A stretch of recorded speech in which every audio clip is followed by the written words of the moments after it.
అఖిల భారత చిరంజీవిత పట్టణ అధ్యక్షుడిని. రేపు రిలీజ్ కాబోతున్న గేమ్ చేంజర్ సినిమా సెలబ్రేషన్ సాధనలో మొదలైనాయి.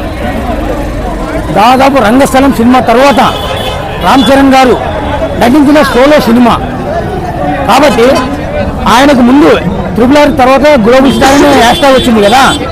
ఆ గ్లోబల్ స్టార్ అనే హ్యాష్ ట్యాగ్ని మేము ఈ సినిమా ద్వారా రియల్గా చేసి చూపిస్తున్నాం. ప్రపంచ రికార్డులు మొత్తం బద్దలవుతాయి, ఇది మాత్రం పక్కా. ఆదోని కర్నూలు జిల్లా. రేపు ఈరోజు రాత్రి 2 గంటలకు సినిమా షో స్టార్ట్ అవుతుంది. బరాబర్గా చెప్తున్నాం, భారత రికార్డులన్నీ భూస్థాపితం అవుతాయి, సరికొత్త రికార్డు సృష్టించి పెడతాం. జై చరణ్, జై జై చరణ్. అలాగే ఆధునిక పట్టణ ప్రజలకు ఈ గేమ్ చేంజర్తో పాటు రిలీజ్ కాబోతున్న డాకు మహారాజ్ సంక్రాంతికి వస్తున్నారు. అది కూడా మంచి రిజల్ట్ రావాలని మనస్ఫూర్తిగా కోరుకుంటున్నారు.